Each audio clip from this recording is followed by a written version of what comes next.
이건 치명적인 함정입니다. 경고합니다. 중국 철도가 케냐를 통째로 파산시키고 있습니다. 15년차 BBC 기자는 이 거대한 신식민주의의 실체를 폭로하러 케냐에 급파됩니다. 그런데 공항에 내린 순간 그녀는 거대한 음모가 아닌 기이하고 집단적인 황학 현상과 마주합니다. 엄마야 누나야 깜비한 사이자. 중국의 자본이 완벽히 삼켜버린 땅. 그러나 모든 케냐인이 한국어에 미쳐 있었습니다. 어떻게 이 거대한 모순이 가능한 걸까요? 비비안 지금 큰일 났어. 곧 비행기 타. 편집장 톰슨이 제 사무실 문을 박차고 들어왔습니다. 손에 빨간색 파일을 쥐고 있었어요. 저는 비비안 탐입니다. BBC 국제부 특파원으로 15년째 일하고 있죠. 홍콩에서 태어나 런던에서 자란 홍콩계 영국인입니다. 톰슨이 이렇게 당황한 모습은 처음 봤어요. 무슨 일이에요? 케냐가 몬바사 항구를 중국에 넘긴다는 정보가 들어왔어. 곧 표결이 있을 거야. 그가 서류를 제 책상에 펼쳤습니다. 케냐 재무부 내부 문서 245페이지, 의회 표결 일정, 안건 내용, 몬바사 항구 운영권 중국 이양, 99년. 이건 스리랑카 한바토타항과 똑같잖아요. 정확해. 우리 정보원이 목숨 걸고 빼낸 문서야. 중국 SGR 철도 때문에 케냐가 파산 직전이야. 36억 달러 빚. 연 4억 달러 적자. 이자도 못 갚아. 톰슨이 지도를 펼쳤습니다. 몬바사는 동아프리카 최대 항구야. 케냐, 우간다, 르완다, 부룬디 전체의 생명줄이지. 중국이 여길 차지하면 동아프리카 3억 인구가 베이징 손에 들어가는 거야. 중국 대표단은요? 곧 나이로비 도착해. 케냐 대통령한테 최후 통첩할 거야. 항구를 내놓든지 아니면 즉시 전액 상환하든지. CNN은요? 아직 몰라. 우리가 먼저야. 넌 홍콩계니까 중국인인 척하면 경계도 안 할 거야. 최대한 빨리 가서 취재해. 저는 서둘러 짐을 쌌습니다. 아프리카 중국 부채 함정. 지난 6개월간 추적하던 특종이었어요. 드디어 결정적 증거를 잡은 겁니다. 비행 중에도 자료를 분석했죠. SGR 철도, 스탠다드 게이지 레일웨이, 2017년 완공. 나이로비와 몬바사를 잇는 472km. 중국이 건설비 전액을 차관으로 제공했습니다. 그런데 운영 첫 해부터 적자, 매년 4억 달러 손실. 케냐는 중국의 이자만 연 3억 달러씩 갚고 있었어요. 완벽한 부채 함정이야. 저는 머릿속으로 기사 제목을 구상했습니다. 중국이 동아프리카를 삼키는 방법. 케냐 정부는 왜 침묵하는가? 나이로비 조모 케냐타 국제공항에 도착했습니다. 입국 심사대에서 케냐 공무원이 제 얼굴을 보더니 갑자기 한국어로 말을 거는 겁니다. 언니, 한국에서 오셨어요. BTS 좋아하세요? 저는 당황해서 영어로 대답했죠. 죄송한데요. 저는 영국 기자예요. 홍콩계 영국인입니다. 그런데 그 직원의 반응이 더 이상했어요. 한국 사람 아니에요? 완전 한국 사람처럼 생겼는데.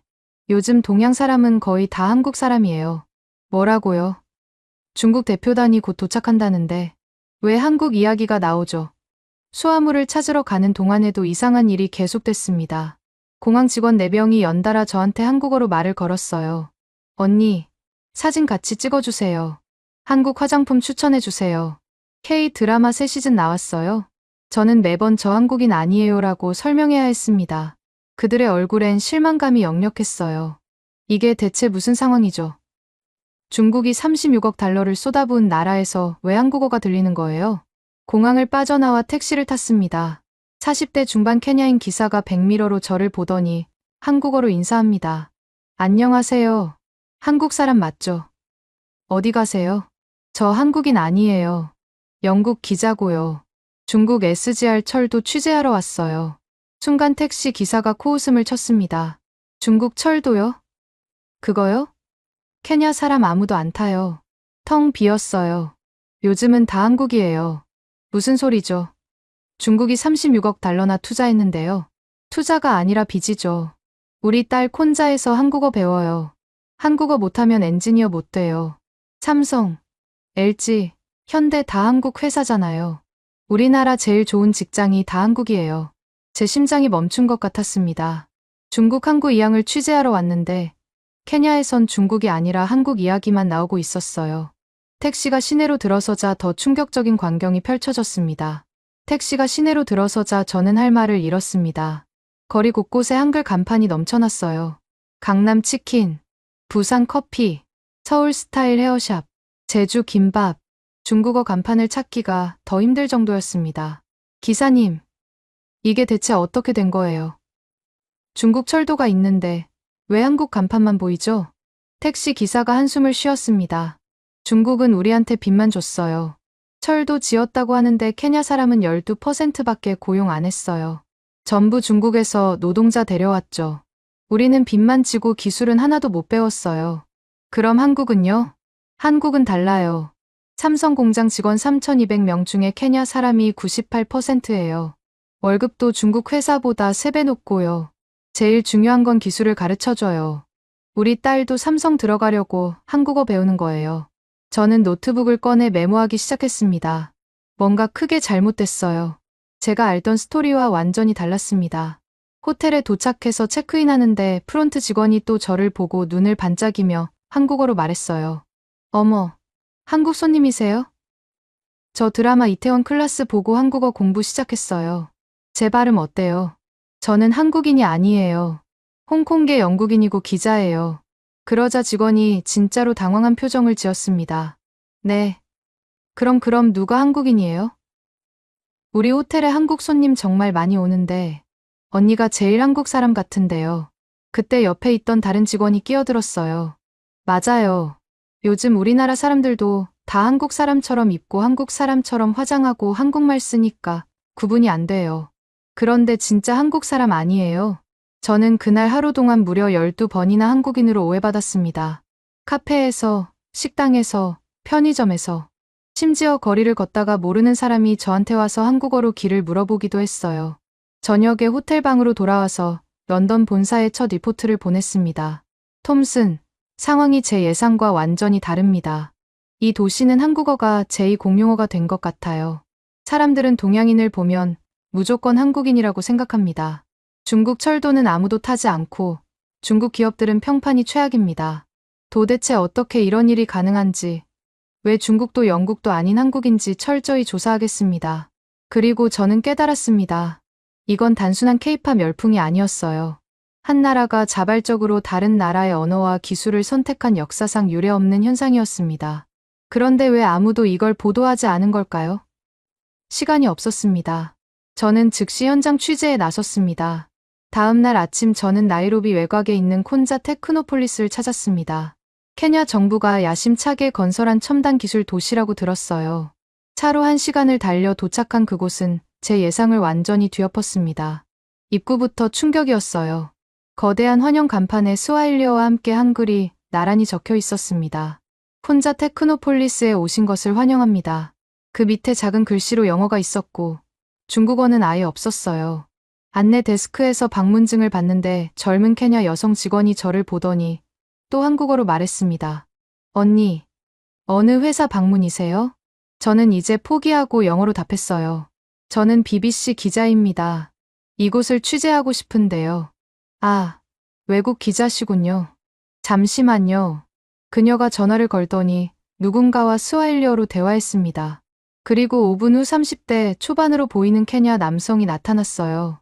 안녕하세요. 저는 무칸두입니다. 콘자 AI 연구소 소장이죠. 제가 안내해 드리겠습니다. 그는 완벽한 영어를 구사했습니다. 우리는 연구 단지로 걸어갔어요. 그런데 복도를 지나가는데 놀라운 광경이 펼쳐졌습니다. 케냐 엔지니어 200여 명이 대형 회의실에서 세미나를 하고 있었어요. 그런데 발표 슬라이드가 전부 한글이었습니다. 저기요. 저 세미나는 무슨 내용인가요? 무칸두가 자랑스럽게 답했습니다. 반도체 설계 최적화 세미나예요. 우리 연구원들이 한국 카이스트 교수님들과 공동 연구하고 있거든요. 한글로요? 네. 한국 논문을 실시간으로 읽을 수 있어서 6개월은 앞서가요. 영어로 번역될 때까지 기다리면 늦거든요. 저는 회의실 안을 들여다봤습니다. 젊은 케냐 엔지니어들이 한국어로 토론하고 있었어요. 칠판에는 한글로 빼곡히 수식이 적혀 있었습니다. 다들 한국어를 할 수 있나요? 이곳 연구원 240명 중 210명이 한국어 가능해요. 나머지도 지금 배우고 있고요. 한국어 못하면 여기서 일하기 힘들어요. 무칸두가 저를 실험실로 안내했습니다. 최신 장비들이 즐비했어요. 케냐 연구원들이 반도체 칩을 분석하고 있었습니다. 이 장비들은 어디서 온 건가요? 삼성전자와 SK 하이닉스에서 기증했어요. 그리고 기술자들을 파견해서 사용법을 가르쳐 줬죠. 중국 화웨이 연구소도 있었는데 2020년에 철수했어요. 왜요? 무칸두의 표정이 어두워졌습니다. 화웨이는 케냐 사람을 연구원으로 안 뽑았어요. 전부 중국에서 데려왔죠. 우리는 청소나 하고 경비나 서고. 그게 중국이에요. 한국은 달라요. 저 혼자 특허 5개 냈어요. 제 이름으로요. 저는 노트에 메모하며 물었습니다. 무칸두 박사님은 어디서 공부하셨어요? 카이스트요. 인공지능 박사 과정 다녔어요. 그리고 삼성 AI 연구소에서 2년 일했고요. 왜 케냐로 돌아오셨어요? 그가 창밖을 가리켰습니다. 제 나라를 바꾸고 싶었어요. 한국이 70년대에 그랬던 것처럼요. 가난에서 기술로 탈출하는 거요. 그게 유일한 길이에요. 저는 그제야 깨달았습니다. 이건 단순한 언어 열풍이 아니었어요. 생존 전략이었습니다. 하지만 개인과 기업의 이야기일 뿐이었습니다. 정부는 정말로 이 변화를 인식하고 있을까요? 저는 공식 통계를 확인해야 했습니다. 혼자를 나온 저는 곧장 케냐 ICT부로 향했습니다. 통계를 직접 확인해야 했거든요. 은유키 카리우키 장관과의 인터뷰는 오후 4시로 잡혀 있었어요. 정부 청사에 들어서는데 로비에 걸린 포스터가 눈에 띄었습니다. 기술이 자유다. 스와힐리어와 한국어로 적혀 있었죠. 장관실로 안내됐습니다. 50대 중반의 은유키 장관이 악수를 청했어요. BBC에서 오셨다고 들었습니다. 중국철도 취재시죠? 네, 맞습니다. 그런데 도착해보니 상황이 제 예상과 많이 다르더군요. 은유키가 씁쓸하게 웃었습니다. 중국 철도요. 케냐 역사상 최악의 실수였죠. 그 이야기를 하러 오셨나요? 사실 그렇습니다. 하지만 지금은 더 궁금한 게 있어요. 왜 케냐 사람들이 한국어를 배우는 건가요? 장관이 두꺼운 보고서를 꺼냈습니다. 기자님, 이 통계를 보시면 이해하실 겁니다. 케냐 공대생 제2외국어 선택 현황이에요. 제 눈을 의심했습니다. 한국어 62%, 중국어 18%, 일본어 15%, 기타 5%, 한국어가 62%요. 이게 가능한가요? 가능하죠. 우리 젊은 세대는 현실을 알아요. 중국어 배워봤자 빚쟁이 회사밖에 못 가요. 일본어는 선택지가 적고요. 하지만 한국어 하면 삼성, LG, 현대, 포스코 갈 수 있어요. 선택은 명확하죠. 은유키가 다른 자료를 보여줬습니다. 대학 입시 지원 현황이에요. 나이로비대 한국학과 경쟁률 92대 1, 의대가 67대 1인데 한국학과가 더 높아요. 공대 전자공학과는 115대 1이에요. 왜 그런 줄 아세요? 왜죠? 카이스트 나이로비 캠퍼스 때문이에요. 거기 들어가면 한국 유학 기회가 생기거든요. 케냐 청년들한테 그게 꿈이에요. 저는 계속 메모했습니다. 그럼 중국은요? 중국이 막대한 투자를 했잖아요. 은유키의 표정이 굳어졌습니다. 중국이 1대1로 82억 달러를 제안했어요. 우리가 거절했죠. 왜인지 아세요? 스리랑카를 봤거든요. 한바토타 항구를 99년간 중국에 넘겼잖아요. 파키스탄은 과다르항을 뺏겼고요. 중국 돈은 독약이에요. 받는 순간 노예가 되는 거죠. 하지만 한국은 작은 나라 아닙니까? 은유키가 목소리를 높였습니다. 한국이 작다고요? 기자님, 한국은 세계 12위 경제 대국이에요. 반도체 1위, 조선 1위, 배터리 1위, 문화 콘텐츠 수출 2위예요. 중국 GDP가 한국보다 얼마나 클까요? 10배예요. 하지만 인구는 28배죠. 1인당으로 계산하면 한국이 중국보다 3배 잘 살아요. 누가 진짜 선진국입니까? 그는 벽에 걸린 차트를 가리켰습니다. 케냐 청년 희망 직장 1위부터 10위까지 전부 한국 기업이에요. 삼성전자, LG화학, 현대자동차, 포스코, 롯데, KT. 중국 기업은 단 하나도 없어요. 왜 그럴까요? 간단해요. 한국 기업은 케냐 사람을 존중해요. 케냐인을 임원으로 승진시키고 기술을 전수하고 함께 성장하려 해요. 중국 기업은 우리를 하인 취급했어요. 청소부, 경비원. 그게 전부였죠. 선택의 여지가 있습니까? 그때 비서가 급히 들어왔습니다.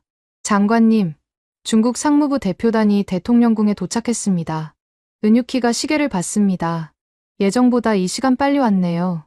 기자님, 곧 중국이 우리한테 최후 통첩을 할 겁니다. 하지만 우리 대답은 이미 정해져 있어요. 우리는 한국을 선택합니다. 은유키 장관과의 인터뷰를 마친 저는 케냐 통계청으로 향했습니다. 공식 데이터를 확인해야 했어요. 통계청장 제임스 오첸가가 저를 맞았습니다. BBC 기자님, 무엇을 도와드릴까요? 케냐 청년들의 외국어 학습과 취업 선호도 통계를 보고 싶습니다. 제임스가 컴퓨터를 켰습니다. 최근 5년간 변화가 극적이었어요. 보여드리죠. 화면에 그래프가 나타났습니다. 한국어 학습자 수 2019년 3,500명, 작년 86,000명. 거의 25배 증가였어요. 이건 공식 등록자만 계산한 거예요. 비공식까지 합치면 15만 명 넘을 겁니다. 중국어는요? 2019년 12,000명이었어요. 지금은 6,000명이요. 반으로 줄었죠. 제임스가 다른 데이터를 보여줬습니다. 더 흥미로운 건 취업 통계예요. 케냐 대졸 청년 평균 월급 300달러, 중국 기업 취업자 평균 400달러. 그런데 한국 기업 취업자는요? 얼마죠? 1,200달러예요. 3배 차이가 나요. 게다가 한국 기업은 승진 기회도 많아요. 케냐인 임원 비율이 35%예요. 중국 기업은 2%도 안 돼요. 저는 충격받았습니다. 숫자가 모든 걸 말해주고 있었어요. 삼성전자 케냐 채용 공고가 나면 어떻게 되나요? 제임스가 웃었습니다. 난리 나죠. 작년에 100명 뽑는다고 했는데 지원자가 18,700명이었어요. 경쟁률 187대 1. 케냐 역사상 최고 기록이에요. 중국 화웨이는요? 정원 50명인데 지원자 32명이었어요. 정원도 못 채웠죠. 제임스가 심각한 표정으로 말했습니다. 기자님, 제가 증거를 하나 보여드릴게요. 이건 비공식 자료인데 저희가 케냐 노동자들 인터뷰한 내용이에요. 그가 녹음 파일을 재생했습니다. 중국어로 고함치는 소리가 들렸어요. 너희 아프리카인들은 게으르다. 원숭이처럼 일한다. 중국인처럼 일해라. 이해했나? 그리고 케냐 노동자의 떨리는 목소리. 예, 알겠습니다. 제임스가 파일을 껐습니다. 이건 2018년 중국 건설 현장에서 녹음된 거예요. 중국 감독관이 케냐 노동자들한테 한 말이죠. 이런 녹음이 수십 개 있어요. 공개된 적은요? 2019년에 케냐 언론이 보도했어요. 전국적으로 반중 시위가 일어났죠. 정부가 중국 기업 3곳의 영업을 정지시켰어요. 저는 노트에 빠르게 메모했습니다. 한국 기업에서도 그런 일이 있었나요? 제임스가 고개를 저었습니다. 단 한 건도 없어요. 오히려 반대예요. 한국 관리자들이 케냐 명절에 케냐 전통 음식을 만들어서 직원들한테 나눠준다는 이야기도 있어요. 이게 차이죠. 그때 제 휴대폰이 울렸습니다. 톰슨이었어요. 비비안, 큰일 났어. 중국 대표단이 케냐 대통령한테 최후 통첩했어. 곧 답변해야 한대. 언제요? 빠르면 내일, 늦어도 모레. 케냐가 어떤 선택을 할지 전 세계가 지켜보고 있어. 저는 통계청을 나오며 깨달았습니다. 이건 단순한 경제 문제가 아니었어요. 존엄의 문제였습니다. 호텔로 돌아오는 길에 저는 계속 생각했습니다. 케냐가 왜 이렇게 변했을까? 누가 이 변화를 만들었을까? 그리고 계속해서 한 이름이 들렸어요. 은유키 장관도, 무칸두 박사도, 제임스 통계청장도 모두 그 이름을 언급했습니다. 한율 교수님이 없었다면 오늘은 없었어요. 한율 교수. 저는 누구인지 몰랐어요. 하지만 모든 케냐 사람들이 그 이름을 알고 있었습니다. 호텔 로비에서 노트북을 열었어요. 검색했습니다. 한율 교수 케냐. 결과가 수백 개 나왔습니다. 나이로비대 공과대학 개건 교수. 서울대 전자공학 박사. 2008년 케냐 파견. 17년째 재직 중. 더 놀라운 정보가 나왔습니다. 제자 수 2,400명. 정부 부처 근무자 67명. 대기업 890명. 스타트업 창업자 120명. 대학 교수 34명. 한 사람이 2,400명을 가르쳤다고? 저는 즉시 나이로비대에 연락했습니다. 다음 날 오전 9시에 한율 교수를 만나기로 했어요. 그날 밤 잠이 오지 않았습니다. 자료를 더 찾아봤죠. 2008년 기사가 나왔어요. 한국 봉사단원, 나이로비대에서 전자공학 강의 시작. 학생 3명으로 첫 수업. 3명. 그게 시작이었어요. 그리고 17년 후 2,400명. 사진도 있었습니다. 낡은 교실. 천장에 구멍. 비가 새는 듯한 얼룩. 칠판에 한글로 반도체 기초라고 적혀 있었어요. 30대 초반으로 보이는 한국 여성과 3명의 젊은 케냐 학생. 그들의 눈빛에는 절망이 아니라 호기심이 가득했습니다. 다음 날 아침 일찍 나이로비대로 향했습니다. 공과대학 건물은 캠퍼스에서 가장 크고 현대적이었어요. 입구에 한국어와 스와힐리어로 된 현판이 걸려 있었습니다. 한국 카이스트 기술협력관. 삼성전자가 지어준 건물이라고 하더군요. 3층 연구실로 안내됐습니다. 문을 노크하자 차분한 목소리가 들렸어요. 들어오세요. 40대 후반으로 보이는 한국 여성이 책상에서 일어났습니다. 한율 교수였어요. 벽면 가득 케냐 학생들과 찍은 사진이 걸려 있었습니다. BBC 기자님이시죠? 어서 오세요. 영국에서 오셨다고 들었어요. 네, 맞습니다. 홍콩계 영국인이에요. 교수님에 대해 너무 많이 들었어요. 케냐 모든 사람이 교수님 이야기를 하더라고요. 한율 교수가 겸손하게 웃었습니다. 과찬이세요. 저는 그냥 제 일을 했을 뿐이에요. 17년이요. 2,400명을 가르치셨다고요. 어떻게 시작하신 거예요? 한율 교수가 낡은 앨범을 꺼냈습니다. 첫 페이지에 제가 어젯밤에 본 그 사진이 있었어요. 폐교 직전 교실. 학생 3명. 2008년 3월이었어요. 제가 32살 때였죠. 코이카 봉사단으로 케냐에 왔어요. 나이로비대 공대가 폐교 위기였거든요. 학생도 없고 교수도 없고 정부 지원도 끊긴 상태였어요. 한율 교수의 목소리가 잠시 떨렸습니다. 첫날 교실에 들어갔을 때 학생이 3명뿐이었어요. 와칸지루, 키마니, 그리고 무테리. 교실은 비가 샜고 칠판은 부서져 있었죠. 솔직히 좌절했어요. 이게 대학인가 싶었죠. 그런데 왜 계속하셨어요? 한율 교수가 창밖을 바라봤습니다. 그 아이들 눈빛 때문이에요. 절망이 아니라 희망이 보였거든요. 한율 교수가 두 번째 사진을 보여줬습니다. 비가 새는 교실에서 칠판 앞에 선 그녀의 모습. 학생 3명이 낡은 책상에 앉아 있었어요. 2008년 3월 5일. 첫 수업이었어요. 전자공학 기초. 학생들한테 물었죠. 여러분은 왜 공대에 왔나요? 한율 교수가 그때를 회상하며 말했습니다. 와칸지루가 대답했어요. 선생님, 케냐가 반도체를 만들 수 있나요? 저는 순간 할 말이 없었어요. 케냐에는 전기도 제대로 안 들어오는 마을이 태반인데 반도체라니. 뭐라고 대답하셨어요? 한국도 70년대엔 못 만들었어요. 하지만 지금은 세계 1위죠. 케냐도 할 수 있어요. 그렇게 말했어요. 한율 교수가 세 번째 사진을 꺼냈습니다. 학생들이 낡은 컴퓨터 앞에서 프로그래밍하는 모습. 컴퓨터가 4대밖에 없었어요. 다 고물이었죠. 인터넷도 하루에 3시간만 됐고요. 교재도 없었어요. 제가 밤마다 손으로 교재를 만들었죠. 반도체 기초부터 시작해서 회로 설계, 프로그래밍까지. 혼자서요. 처음엔 혼자였어요. 그런데 석 달 후에 변화가 생겼어요. 삼성전자 케냐 지사가 문을 열었거든요. 저는 삼성 지사장한테 편지를 썼어요. 나이로비대에 학생들이 있다고. 이 아이들에게 기회를 달라고.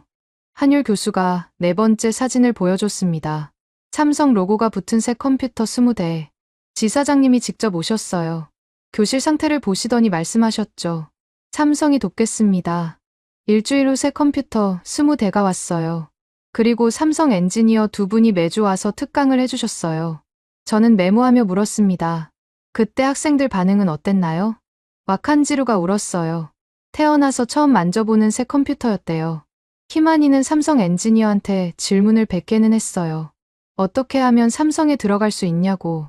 한율 교수가 2009년 사진을 펼쳤습니다. 학생이 10명으로 늘어나 있었어요. 입소문이 났어요. 나이로비대 공대에 한국 교수가 있다. 삼성 엔지니어가 와서 가르쳐준다. 학생들이 몰려들기 시작했죠. 2009년엔 10명, 2010년엔 30명, 2011년엔 70명. 커리큘럼은 어떻게 짜셨어요? 한국 카이스트 커리큘럼을 기본으로 했어요.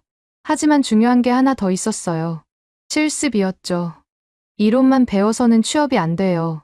학생들을 삼성 공장에 데려가서 현장 실습을 시켰어요. 한율 교수가 2012년 사진을 보여줬습니다. 첫 제자 3명이 졸업 가운을 입고 있었어요. 2012년 2월. 첫 졸업식이었어요. 와칸지루, 키마니, 무테리. 3명 전부 삼성에 취업했어요. 월급이 케냐 평균의 8배였죠. 8배요? 네. 케냐 대졸 평균이 월 $300였는데 이 아이들은 $2,400를 받았어요. 순간 모든 게 바뀌었죠. 한율 교수가 감격한 표정을 지었습니다. 와칸지루 어머니가 학교로 찾아오셨어요. 무릎 꿇고 제 손을 잡으시더라고요. 제 딸을 살려줘서 고맙다고. 평생 빈민가에서 못 벗어날 줄 알았는데 이제 가족 전체가 살 수 있게 됐다고. 저는 목이 매는 걸 느꼈습니다. 2013년부터 폭발적으로 늘었어요. 학생이 50명이 됐고 2015년엔 150명. 나이로비대 공대가 케냐에서 제일 인기 있는 학과가 됐죠. 한율 교수가 최근 사진을 보여줬습니다. 수백 명의 학생들이 강당에 앉아 있었어요. 지금은 매년 200명씩 가르쳐요. 17년간 총 2,400명을 배출했죠. 이 아이들이 지금 케냐 곳곳에 있어요. 첫 제자 3명은 지금 뭘 하나요? 한율 교수의 눈빛이 반짝였습니다. 와칸지루는 현재 케냐 ICT부 차관이에요. 키마니는 삼성전자 동아프리카 법인장이고요. 무테리는 콘자 테크노폴리스 AI 연구소 부소장이에요. 믿을 수 없네요. 저도 믿기지 않아요. 폐교 교실에서 떨며 수업하던 아이들이 이제 케냐를 이끌고 있다니. 한율 교수가 전화를 걸었습니다. 와칸지루, 지금 시간 있어? 영국 기자님이 인터뷰하고 싶대. 응. 카페에서 보자. 30분 후 우리는 캠퍼스 카페에 있었습니다. 40대 초반의 케냐 여성이 들어왔어요. 단정한 정장 차림. 와칸지루 응고개. 케냐 ICT부 차관. 한율 선생님. 와칸지루가 한율 교수를 껴안았습니다. 둘의 관계가 단순한 사제지간이 아님이 느껴졌어요. 와칸지루. 이분이 BBC 비비안 기자님이야. 반갑습니다. 선생님 이야기 들으러 오셨다고요? 우리는 자리에 앉았습니다. 와칸지루가 옛날 사진을 보며 웃었어요. 이거 저예요. 2008년. 24살. 키베라 빈민가에서 왔죠. 키베라. 아프리카 최대 빈민가. 100만 명이 판잣집에 사는 곳. 우리 집은 전기도 없었어요. 물도 일주일에 2번 왔고요. 아버지는 일용직 노동자. 어머니는 시장에서 채소 팔았어요. 하루 벌어 하루 먹고 사는 삶이었죠. 어떻게 대학에 갔어요? 장학금이요. 케냐 정부가 빈민가 학생들한테 주는 거였어요. 그래서 나이로비대 공대에 왔는데 학교가 거의 폐교 직전이었어요. 학생도 없고 교수도 없고. 와칸지루가 한율 교수를 바라봤습니다. 그때 선생님이 오셨어요. 한국에서. 작은 여자분이 교실에 들어오시더니 칠판에 한글을 쓰시는 거예요. 처음 보는 글자였죠. 첫 수업이 기억나요? 선생님이 물으셨어요. 여러분은 왜 여기 왔나요? 저는 대답했어요. 케냐가 반도체를 만들 수 있나요? 솔직히 불가능하다고 생각했어요. 와칸지루가 목소리를 낮췄습니다. 그런데 선생님이 뭐라고 하셨는지 아세요? 한국도 70년대엔 못 만들었어요. 하지만 지금은 세계 1위죠. 케냐도 할 수 있어요. 그 말을 듣는 순간 뭔가가 확 바뀌었어요. 뭐가 바뀌었죠? 희망이요. 태어나서 처음으로 미래가 보였어요. 빈민가를 벗어날 수 있겠다는 확신. 와칸지루가 졸업사진을 꺼냈습니다. 2012년 졸업했어요. 삼성 입사했고요. 첫 월급이 $2,400였어요. 아버지가 평생 번 돈의 1년치였죠. 가족 반응은요? 어머니가 우셨어요. 평생 시장 바닥에 앉아서 채소 팔던 분이 딸이 엔지니어가 됐다고 믿을 수 없다고. 우리 가족 6명이 그 월급으로 키베라를 벗어났어요. 와칸지루가 최근 사진을 보여줬습니다. 현대적인 아파트 앞에서 찍은 가족 사진. 지금은 나이로비 시내에 살아요. 제 아들이 15살인데 콘자 과학고 다녀요. 한국어도 유창하고요. 꿈이 카이스트 가는 거래요. 저는 감동받았습니다. 이게 진짜 변화구나. 차관님, 케냐가 왜 한국을 선택했다고 생각하세요? 와칸지루가 단호하게 말했습니다. 간단해요. 중국은 우리를 노예로 봤어요. 서구는 우리를 시의 대상으로 봤고요. 한국은 우리를 동반자로 봤어요. 존엄이에요. 한국이 준 건 기술만이 아니라 존엄이었어요. 그때 다른 남성이 카페로 들어왔습니다. 키마니 무테티. 삼성전자 동아프리카 법인장. 선생님, 늦어서 죄송합니다. 회의가 길어져서요. 키마니도 첫 제자였어요. 그의 이야기는 더 극적이었습니다. 저는 와칸지루보다 더 가난했어요. 아버지가 안 계셨거든요. 어머니 혼자 저희 5 형제를 키웠어요. 어떤 일을 하셨어요? 마타투 운전사요. 미니버스. 하루 20시간 일하셨어요. 저는 대학 못 갈 줄 알았어요. 그런데 장학금을 받았고 선생님을 만났죠. 키마니가 감격스러운 표정으로 한율 교수를 봤습니다. 선생님이 없었다면 저 지금도 마타투 운전하고 있었을 거예요. 하루 5달러 벌면서요. 지금은 삼성법인장이에요. 직원 3,200명을 책임지고 있고요. 이게 한 사람이 만든 변화였습니다. 다음 날 저는 원래 취재 목적이었던 SGR 철도 현장으로 향했습니다. 화려한 한국 모델의 이면에 실패한 중국 모델의 실체를 직접 확인하고 싶었습니다. 중국이 36억 달러를 쏟아부은 그 철도. 케냐가 이자조차 못 갚아 몬바사 항구를 중국에 넘길지도 모른다는 그 철도. 나이로비 중앙역에 도착했습니다. 거대한 현대식 건물. 중국 스타일의 붉은색 기둥. 입구에 중국어와 스와힐리어 간판. 하지만 역사 안은 텅 비어 있었어요. 매표소에 사람이 없었습니다. 대합실에도 승객이 거의 안 보였어요. 출발 시각표를 봤습니다. 하루 4번 운행. 나이로비발 몬바사행. 한 케냐 직원에게 물었습니다. 승객이 많이 없네요. 그가 한숨을 쉬었습니다. 없죠. 하루 평균 300명이요. 700명 태울 수 있는 열차인데요. 왜 안 타죠? 비싸요. 나이로비에서 몬바사까지 30달러예요. 버스는 10달러인데요. 게다가 중국 직원들 태도도 안 좋고요. 열차 한 대가 들어왔습니다. 최신 고속열차. 중국제. 하지만 승객은 50명도 안 돼 보였어요. 저는 표를 끊고 탔습니다. 객실은 깨끗했지만 승무원이 전부 중국인이었어요. 케냐인 승무원은 한 명도 안 보였습니다. 제 옆자리에 케냐 사업가가 앉았어요. 저는 BBC 기자예요. 이 철도에 대해 여쭤봐도 될까요? 그가 고개를 끄덕였습니다. 물어보세요. 이 철도는 케냐의 수치예요. 왜요? 중국이 36억 달러 빌려줬어요. 연 3% 이자. 20년 상환이죠. 그런데 건설비의 85%를 중국 기업이 가져갔어요. 케냐는요? 15%요. 우리 돈으로 중국 기업 배불린 거죠. 더 웃긴 건 케냐 노동자 고용률이에요. 12%. 나머지 88%는 중국에서 노동자 데려왔어요. 열차가 출발했습니다. 창밖으로 케냐 평원이 펼쳐졌어요. 기술 이전은요? 그가 비웃었습니다. 제로요. 중국인들이 절대 안 가르쳐줘요. 케냐 직원들은 청소나 하고 경비나 서요. 운전은 전부 중국인이 해요. 10년이 지났는데 케냐인 기관사가 단 한 명도 없어요. 운영 수지는요? 매년 4억 달러 적자예요. 거기에 중국 대출 이자 3억 달러까지 더하면 케냐가 매년 7억 달러를 부담하는 거죠. 원금은 갚을 엄두도 못 내고요. 열차가 몬바사에 도착했습니다. 4시간 반 걸렸어요. 몬바사역도 텅 비어 있었습니다. 저는 곧장 몬바사 항구로 향했습니다. 항구는 거대했어요. 동아프리카 최대 규모. 컨테이너선들이 줄지어 정박해 있었습니다. 하지만 분위기가 어두웠어요. 항만 노동자들이 모여서 회의하고 있었습니다. 한 노동조합 간부를 인터뷰했습니다.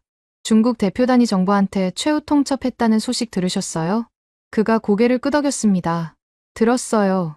SGR 부채 전액 상환 못하면 이 항구 운영권을 99년간 넘기래요. 99년이요? 스리랑카 한바토타항처럼요. 중국이 똑같은 수법 쓰는 거예요. 빚 못 갚으면 담보 가져가기. 케냐 정부 입장은요? 아직 모르죠. 대통령이 곧 답변한대요. 우리 노조는 반대예요. 이 항구는 케냐 생명줄이에요. 우간다, 르완다, 부룬디까지 연결돼 있어요. 중국 손에 넘어가면 동아프리카 전체가 중국 식민지 되는 거예요. 저는 호텔로 돌아와 런던 본사에 긴급 리포트를 보냈습니다. 톰슨, SGR 철도 완전히 망했어요.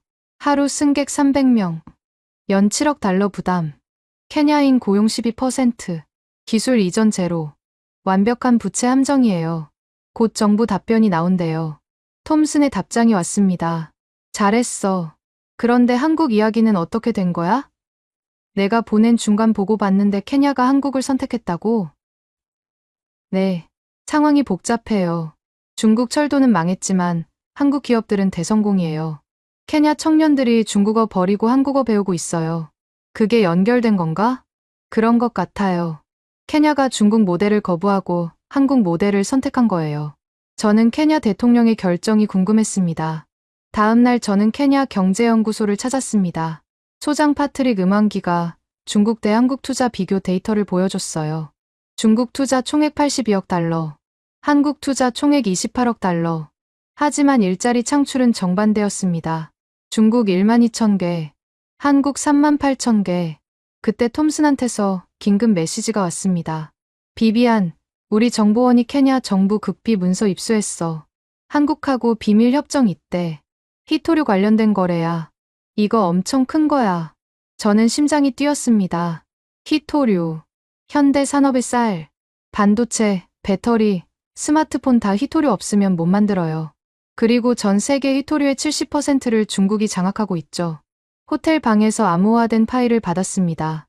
한국 케냐 전략적 동반자 협정 2021년 체결 비밀 조항 5개 조항 1 케냐는 한국의 히토류 개발권 40년 부여 조항 2 케냐는 한국의 니오빔 광산 접근권 부여 조항 3 한국은 케냐의 히토류 정제 기술 전수 조항 4 한국은 케냐 내 정제 공장 건설 조항 5 수익 배분 케냐 60%, 한국 40%. 저는 즉시 케냐 광물자원부 차관 사무엘 키루이를 만났습니다. 네, 사실이에요. 곧 정부 발표 예정이었는데요. 왜 비밀로 했죠? 중국 때문이에요. 중국이 10년간 케냐 히토류를 노렸거든요. 작년에 200억 달러 제안했어요. 하지만 우리가 거절했죠. 200억 달러를 거절했다고요? 왜요? 사무엘이 자료를 보여줬습니다. 중국 제안은 케냐 히토류 원석을 중국으로 수출하는 거였어요. 중국이 정제해서 제품 만들고요. 수익 배분은 중국 85%, 케냐 15%. 정제된 히토류는 원석보다 50배 비싸요. 결국 우리는 전체 가치의 3%만 받는 셈이죠. 그럼 한국 제안은요? 완전히 달라요. 한국은 케냐 내에 정제 공장을 짓자고 했어요. 기술도 전수하고요. 그러면 케냐가 정제 히토류를 직접 수출할 수 있어요. 사무엘이 비교표를 펼쳤습니다. 중국 모델로 가면 케냐가 연 3억 달러 벌어요.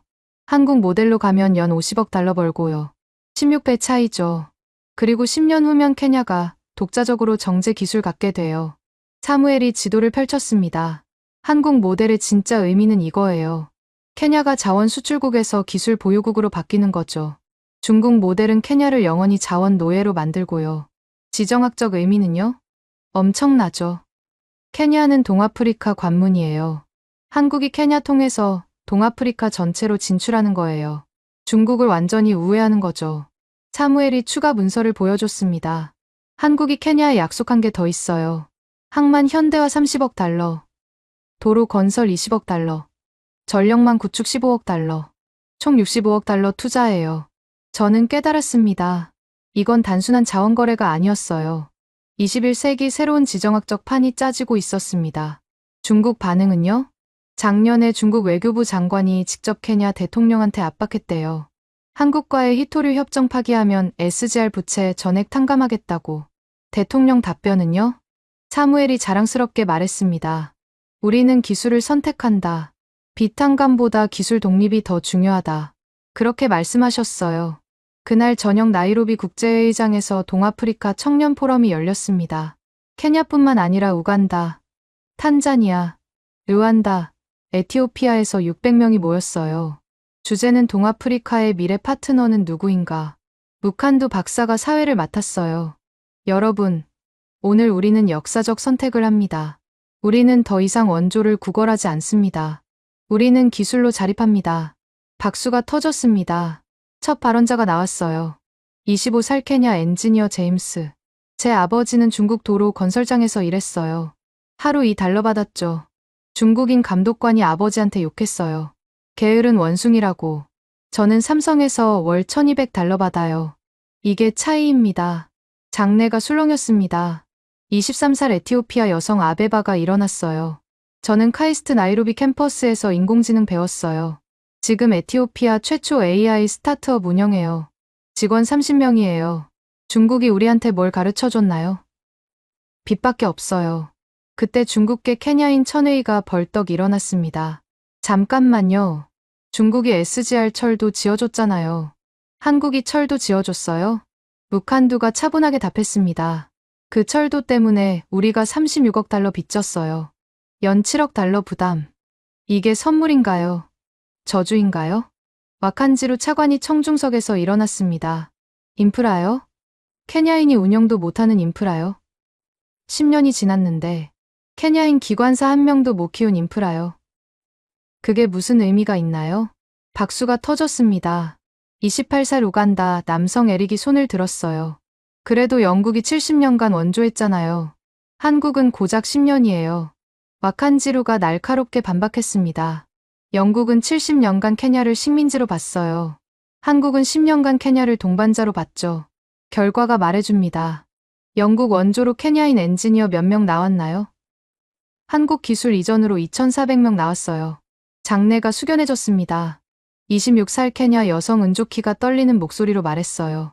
제가 화웨이 면접 봤어요. 중국인 면접관이 뭐라고 했는지 아세요? 여자가 무슨 엔지니어냐. 비서나 해라. 삼성 면접에선요? 당신의 기술적 비전을 말씀해주세요. 어느 회사를 선택하겠어요? 장내가 완전히 조용해졌습니다. 은조키가 이어 말했습니다. 중국은 저를 여자로 봤어요. 한국은 저를 엔지니어로 봤죠. 저는 지금 삼성 연구원이에요. 제 팀원 5명이고 전부 케냐 여성이에요. 박수가 쏟아졌습니다. 30살 케냐 남성 키프치르치르가 일어났어요. 제 할아버지는 영국 농장에서 노예처럼 일했어요. 아버지는 중국 도로에서 하루 2달러 받았고요. 저는 제 회사를 운영해요. 한국에서 배운 기술로요. 3대가 이렇게 달라졌어요. 그가 감격스럽게 말했습니다. 한국은 우리한테 자존감을 줬어요. 우리도 할 수 있다는 자신감. 가난은 운명이 아니라는 희망. 이게 진짜 선물이에요. 23살 탄자니아 여성 자라가 일어났습니다. 저는 탄자니아에서 왔어요. 중국이 우리나라에도 철도 지었어요. 우간다 철도. 20억 달러 빚지고 지금 파산 직전이에요. 탄자니아 청년들이 케냐 보고 배우고 있어요. 우리도 한국 모델로 가자고. 29살 르완다 남성 우회가 손을 들었어요. 르완다도 결정했어요. 카이스트 키갈리 캠퍼스 준비 중이에요. 한국 정부가 5천만 달러 투자한대요. 장내가 환호했습니다. 그때 친중파 학생 하나가 소리쳤어요. 한국이 그렇게 좋으면 왜 한국은 작은 나라예요? 중국은 강대국인데. 희만이 삼성법인장이 일어났습니다. 작다고요? 한국 GDP 세계 12위예요. 1인당 GDP는 중국의 3배고요. 인구가 많다고 위대한 게 아니에요. 기술이 있어야 위대한 거죠. 희만이가 이어 말했습니다. 반도체 세계 1위, 조선 1위, 배터리 1위, K-팝 전 세계 열풍. 인구 5천만이 이걸 해냈어요. 중국 14억은 뭘 했나요? 빚만 퍼뜨렸죠. 장내가 박수로 화답했습니다. 묵한두가 마이크를 잡았습니다. 이제 투표하겠습니다. 질문입니다. 동아프리카의 미래 기술 파트너는 누구입니까? 전자투표가 시작됐습니다. 600명이 스마트폰으로 투표했어요. 5분 후 결과가 나왔습니다. 한국 478표, 유럽 68표, 미국 32표, 중국 22표. 묵한두가 선언했습니다. 오늘 우리는 선택했습니다. 빚이 아닌 기술을, 지배가 아닌 동반자를. 우리는 한국과 함께 아프리카의 미래를 만들겠습니다. 600명이 일제히 외쳤습니다. 기술은 자유다. 한국 케냐. 영원한 파트너. 저는 취재 노트에 적었습니다. 지금 나이로비에서 역사가 바뀌었다. 다음 날 저는 케냐 국회로 향했습니다. 기자들이 수백 명 모여 있었어요. 중국 관영 매체도 왔고 서구 언론도 다 왔습니다. 긴장감이 감돌았어요. 정우 정각, 윌리엄 루토 대통령이 연단에 올랐습니다. 존경하는 국민 여러분, 그리고 국제사회 여러분, 중국이 케냐에 최후 통첩을 했습니다. SGR 부채 36억 달러를 즉시 상환하든지 아니면 몬바사 항구를 99년간 넘기라고요. 장내가 숙연해졌습니다. 케냐의 답은 이렇습니다. 우리는 거절합니다. 박수가 터졌습니다. 우리는 몬바사 항구를 중국에 넘기지 않을 것입니다. 그것은 케냐의 주권이며 동아프리카의 생명줄입니다. 우리는 다른 방법을 선택했습니다.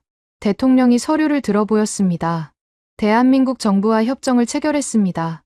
한국이 케냐에 특별 차관 40억 달러를 제공합니다. 연일 % 이자, 30년 상환입니다. 장래가 술렁였습니다. 이 자금으로 우리는 중국 SGR 부채를 전액 상환할 것입니다.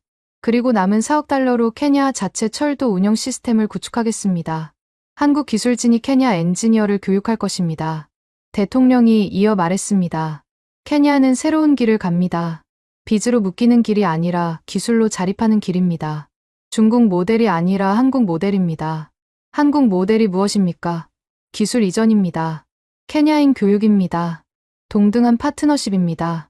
한국은 지난 17년간 증명했습니다. 한율 교수와 2,400명의 제자들로요. 대통령이 한율 교수를 가리켰습니다. 그녀가 귀빈석에 앉아 있었어요. 오늘 저는 한율 교수님께 케냐 최고 훈장을 수여하겠습니다. 엘더 오브 더 오더 오브 더 골든 하트. 외국인으로는 세 번째입니다. 장내가 기립박수로 화답했습니다. 그리고 오늘부터 케냐는 한국과 포괄적 전략 동반자 관계를 맺습니다. 케냐 청년 2,000명을 매년 한국에 파견하겠습니다. 카이스트, 포스텍, 서울대에서 공부할 것입니다. 대통령이 마지막으로 선언했습니다. 케냐는 더 이상 원조의 대상이 아닙니다. 우리는 기술의 파트너입니다. 중국에게 말합니다. 우리는 빚을 선택하지 않습니다. 서구에게 말합니다. 우리는 시혜를 원하지 않습니다. 한국에게 말합니다. 우리는 함께 성장하겠습니다. 장내가 환호로 들끓었습니다. 저는 이 순간을 카메라에 담았어요. 역사가 바뀌는 순간이었습니다. 기자회견에서 중국 기자가 질문했습니다. 대통령님, 한국 차관도 빚 아닙니까? 연 1%와 연 3%의 차이를 아십니까? 그리고 더 중요한 건 기술 이전입니다. 한국은 케냐가 독자적으로 운영할 수 있도록 가르쳐 줍니다. 중국은 영원히 의존하게 만들죠. 이게 차이입니다. 저는 즉시 런던 본사에 긴급 리포트를 보냈습니다. 톰슨, 역사적 순간 목격했어요. 케냐가 중국 거부하고 한국 선택했어요. 이건 아프리카 전체를 바꿀 사건이에요. 일주일 후 케냐 국립극장에서 한율 교수 훈장 수여식이 열렸습니다. 극장은 만석이었습니다. 케냐 장관들, 국회의원들, 기업인들, 그리고 한율 교수의 제자 2,400명. 대통령이 무대에 올랐습니다. 오늘 우리는 한 영웅을 기립니다. 17년 전 폐교 직전 교실에서 학생 3명을 가르치기 시작한 한율 교수님. 교수님이 가르친 학생이 2,400명입니다. 지금 케냐 곳곳에서 한국과 케냐를 잇고 있습니다. 대통령이 훈장을 교수 목에 걸었습니다. 케냐 최고 훈장, 엘더 오브 더 오더 오브 더 골든 하트를 수여합니다.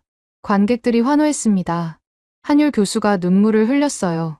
첫 제자 와칸지루가 단상에 올랐습니다. 선생님, 저는 키베라 빈민가에서 왔어요. 전기도 없는 집에서 자랐죠. 2008년 겨울 폐교 직전 교실에서 선생님을 만났어요. 선생님이 제게 한 말을 잊을 수 없어요. 가난은 운명이 아니라 선택이다. 기술을 배우면 운명을 바꿀 수 있다. 그 말이 제 인생을 바꿨어요. 지금 저는 케냐 ICT부 차관이에요. 제 아들은 콘자 과학고에 다니고 한국어 유창하게 해요. 선생님이 우리 가족 3대를 바꾸셨어요. 키마니가 이어 무대에 올랐습니다. 선생님이 없었다면 저 지금도 마타투 운전하고 있었을 거예요. 하루 5달러 벌면서요. 지금은 삼성 동아프리카 법인장이에요. 직원 3,200명을 책임지고 있고요. 믿을 수 없는 기적입니다. 무칸두가 마지막으로 올라왔습니다. 제 어머니도 선생님 첫 제자셨어요. 제 꿈은 어머니처럼 엔지니어가 되는 거였어요. 지금 저는 콘자 AI 연구소 소장이에요. 제 팀이 개발한 알고리즘이 케냐 농업 생산성을 30% 높였어요. 선생님이 뿌린 씨앗이 이렇게 자랐어요. 세 제자가 함께 말했습니다. 선생님, 감사합니다. 선생님이 우리에게 준 건 기술만이 아니었어요. 희망이었어요. 꿈이었어요. 우리도 할 수 있다는 자신감이었어요. 한율 교수가 마이크를 잡았습니다. 극장이 조용해졌어요. 저는 한글을 가르친 게 아니에요. 희망을 가르쳤습니다. 17년 전 폐교 교실에 들어갔을 때 절망했어요. 비가 새는 천장, 부서진 칠판, 학생 3명. 하지만 그 아이들 눈빛을 봤어요. 절망이 아니라 호기심이었어요. 배우고 싶다는 열망이었어요. 그 순간 결심했죠. 이 아이들을 포기하지 않겠다고 한율 교수가 옛 사진을 들어 보였습니다. 이 사진 기억하세요? 2008년 3월. 학생 3명. 지금 이 3명이 케냐를 이끌고 있어요. 씨앗 3개가 숲이 됐어요. 그리고 그 숲이 케냐를 바꿨죠. 한국도 가난했어요. 70년대에 케냐보다 못 살았죠. 하지만 기술로 일어섰어요. 케냐도 할 수 있어요. 아니, 이미 하고 있어요. 한율 교수가 케냐어로 마지막 인사를 했습니다. 아산테 사나, 케냐. 전체 관객이 일제히 한국어로 화답했습니다. 감사합니다, 선생님. 대통령이 깜짝 발표를 했습니다.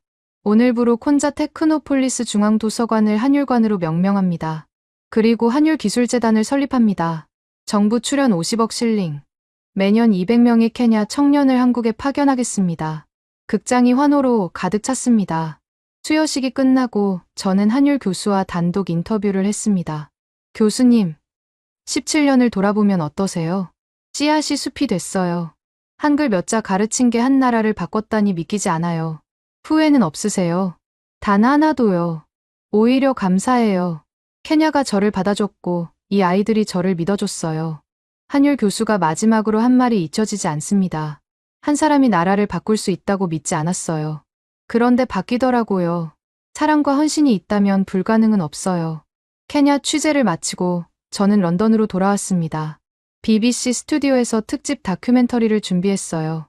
제목은 케냐가 선택한 미래. 생방송이 시작됐습니다. 저는 비비안 탐입니다. 저는 중국의 부채 함정을 취재하러 케냐에 갔습니다. 중국이 36억 달러를 빌려준 철도. 케냐가 몬바사 항구를 중국에 넘길 위기였죠. 하지만 제가 발견한 것은 완전히 달랐습니다. 화면에 나이로비 거리 영상이 나왔습니다. 한글 간판들. 케냐는 중국이 아니라 한국을 선택했습니다. 17년에 걸친 조용한 혁명이 있었어요. 시작은 한 사람이었습니다. 한율. 서울대 전자공학 박사. 2008년 폐교 직전 교실에서 학생 3명을 가르치기 시작했죠. 그 3명이 이제 케냐를 이끌고 있습니다. 17년간 2,400명으로 확대됐죠. 저는 4가지 모델을 비교했습니다. 영국 모델. 70년 원조. 120억 파운드. 케냐인이 기억하는 것은 식민 지배뿐입니다. 중국 모델. 10년 투자. 82억 달러. 케냐인이 받은 것은 빚과 차별이었습니다. SGR 철도는 연 7억 달러 부담. 케냐인 고용률 12%. 기술 이전 제로. 화면에 중국 감독관 욕설 녹음이 재생됐어요. 미국과 유럽 모델. 원조와 교육. 하지만 케냐인이 느낀 것은 우월감이었습니다. 시에는 존엄을 죽입니다. 한국 모델. 10년 투자. 28억 달러. 중국의 3분의 1. 하지만 케냐인이 얻은 것은 기술과 존엄이었습니다. 한국 기업 케냐인 고용률 98%. 임금 차별 제로. 케냐인 임원 비율 35%. 기술 이전 100%. 한율 교수의 마지막 말이 재생됐습니다. 저는 한글을 가르친 게 아니에요. 희망을 가르쳤습니다. 희망. 이것이 답입니다.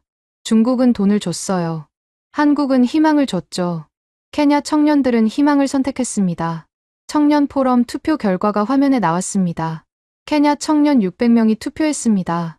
한국 478표, 유럽 68표, 미국 32표, 중국 22표. 미래 세대가 선택했습니다.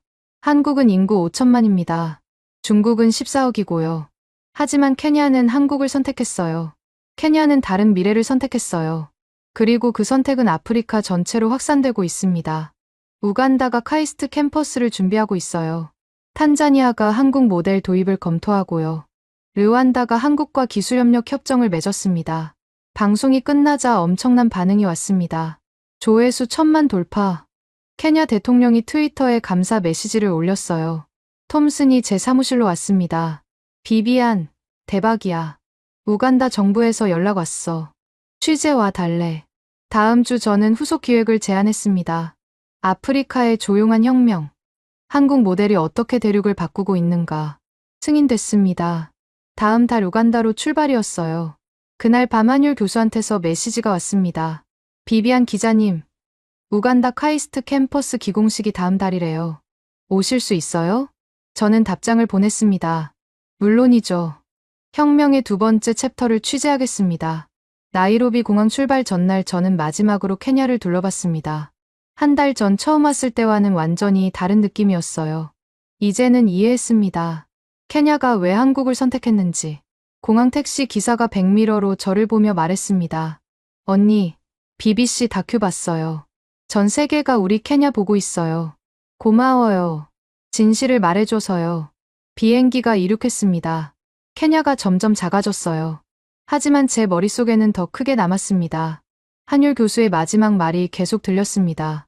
한 사람이 나라를 바꿀 수 있다고 믿지 않았어요. 그런데 바뀌더라고요. 17년 전 폐교 교실에서 시작된 작은 씨앗. 그 씨앗이 이제 대륙으로 퍼지고 있었습니다. 지금까지 케냐가 한국을 선택한 놀라운 이야기 어떠셨나요?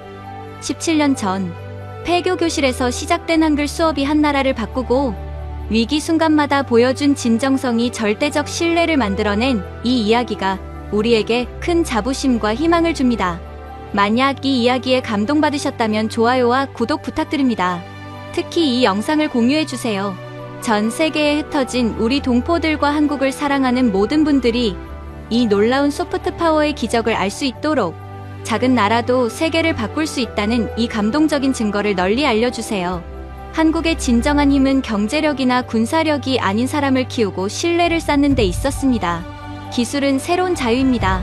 지금까지 코리아 원더풀이었습니다. 감사합니다. 감사합니다. 감사합니다. 감사합니다. 감사합니다.